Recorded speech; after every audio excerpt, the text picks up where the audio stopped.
This is not breaking news. This is not a scandal. This is not about one person.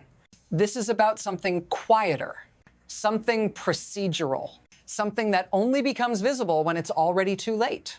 For a long time, you were told there was one legal reality in this country, one rule book, one set of rights that followed you, no matter where you stood.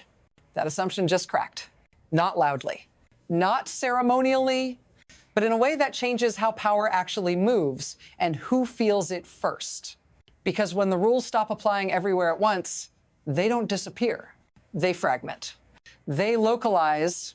They start depending on distance, timing, and who can afford to fight. If that sounds abstract, stay with me. This is one of those moments where the technical detail is the danger. And if you want to understand what's about to start breaking and why almost no one is ready for it, you need to keep watching. Because this didn't begin today, but it does accelerate from here. What actually controls the system right now is not law, and it's not voters. It's leverage. For years, power didn't move through elections alone. It moved through procedure, through timing, through where a case landed, and who saw it first. A single legal decision in a single courtroom could pause reality everywhere else. Not because everyone agreed, but because the system allowed it. That arrangement created a shortcut, a way to turn localized disputes into national outcomes without national consensus. Fast, efficient, quiet. And almost everyone learned to rely on it. States, presidents, advocacy groups on every side. The public rarely noticed because the effects felt uniform. The rules looked the same everywhere, all at once. But uniformity wasn't coming from stability. It was coming from compression, from forcing 50 systems to wait on one procedural move. That pressure didn't disappear. It just built up.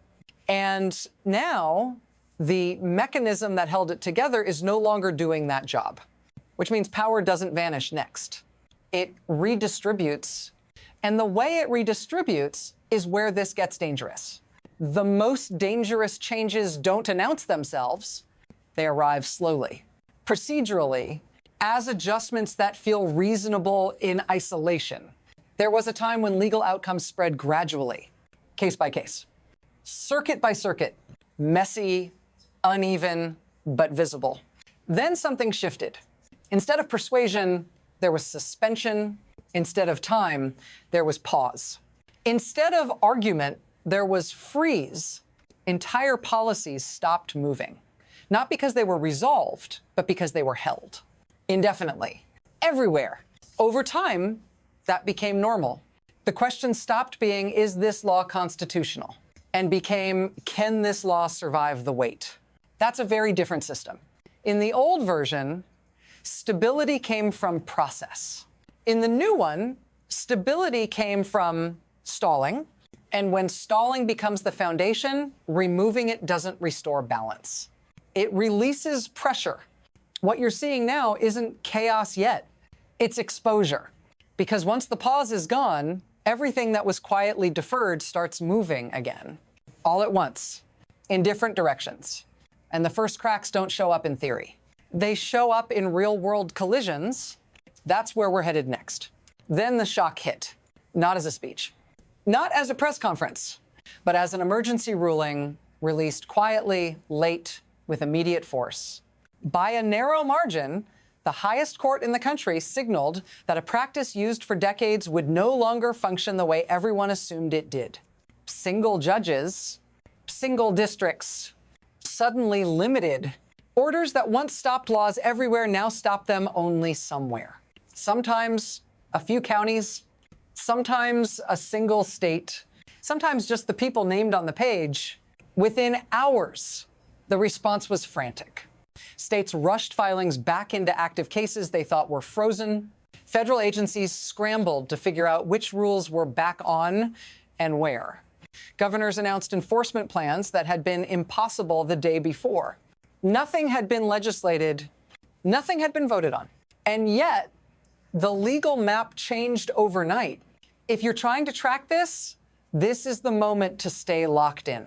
because what looks like a technical correction is actually a trigger. The ruling didn't decide outcomes. It changed velocity. And once velocity changes, direction is no longer predictable. That's the part almost no one is prepared for. Here's how the system actually works now. Relief no longer scales with harm. It scales with capacity. If you can file in one place, you get protection in one place. If you want protection everywhere, you file everywhere. Simultaneously, expensively, endlessly. That's not an accident. That's the mechanism. Because when relief fragments, the burden shifts from institutions to individuals, from courts to plaintiffs, from rights to resources. The people who benefit are the ones who can afford duplication.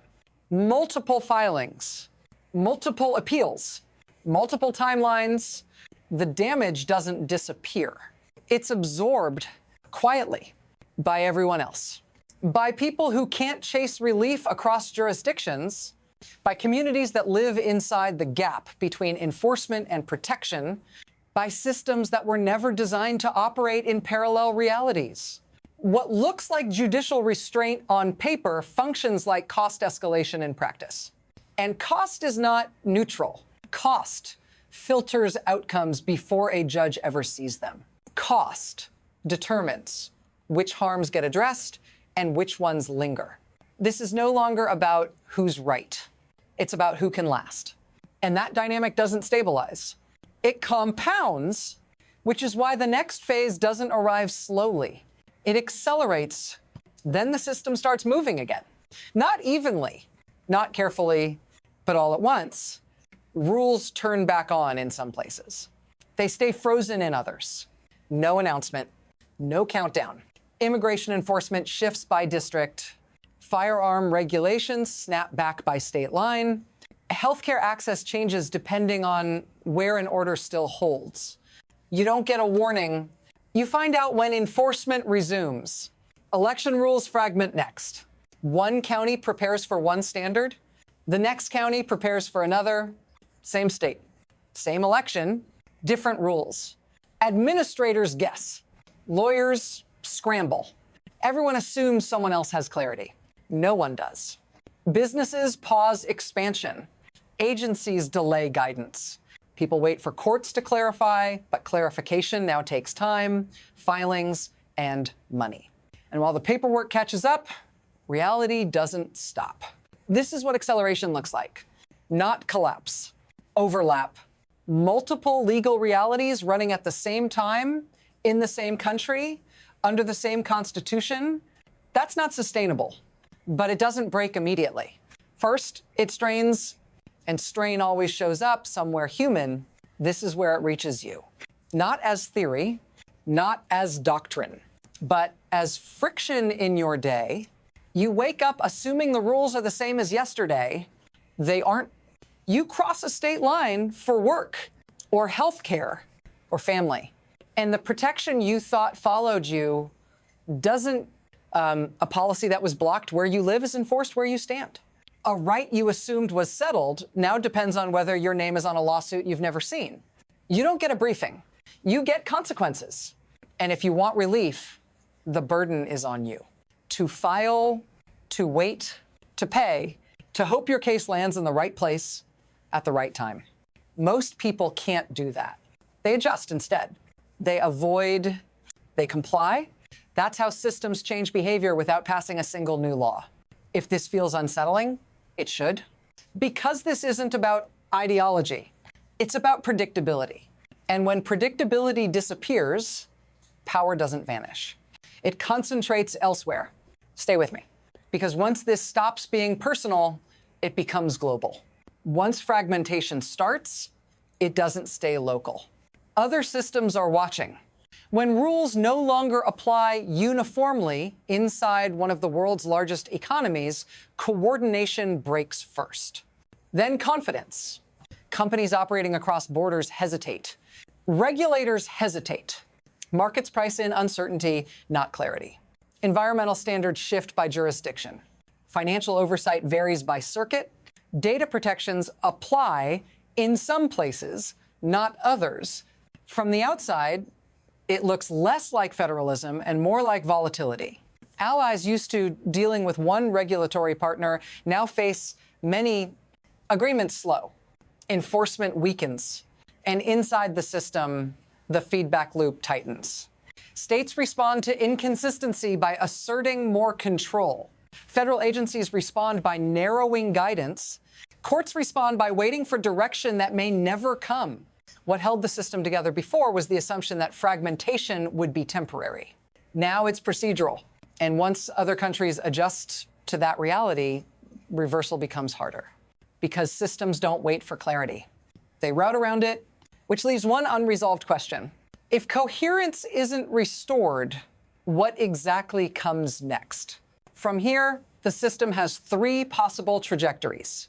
The first is adjustment. Courts adapt. Congress clarifies. Agencies issue narrower rules that survive fragmentation. The country learns to live with variation. More paperwork, more litigation, less shock. The second is erosion. Fragmentation becomes normal. Relief becomes rarer. Rights exist, but only after delay. Enforcement outpaces protection. Unevenly, predictably. People stop assuming the rules will be the same tomorrow.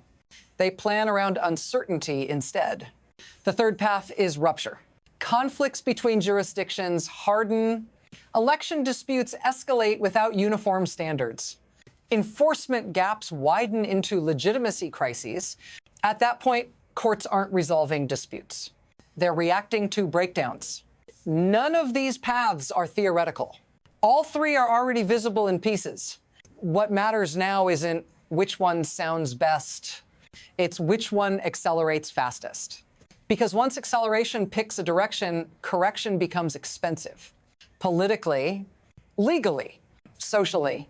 And the system doesn't announce which path it's on until after momentum sets in. That's the risk window we're in. There's a temptation in moments like this to look for reassurance, to assume the system will self-correct, that courts will clarify, that stability will quietly return. Nothing in the recent pattern supports that assumption. What's happening isn't a mistake. It's a structural change in how power moves, how relief is granted, how uniformity is enforced or not. From here forward, the most important legal question isn't what the law says, it's where it applies. And once that becomes normal, every future fight starts from a different baseline. This doesn't resolve tonight, or this year, or in one ruling. It unfolds case by case, jurisdiction by jurisdiction. If you want to understand what's coming next, how this affects elections, enforcement, and the meaning of national rights, this isn't the end of the story. It's the threshold. So stay with this. Follow the mechanics, not the noise. Because the next shift won't announce itself either. And by the time it's obvious, it won't be optional. That's where we'll pick up next.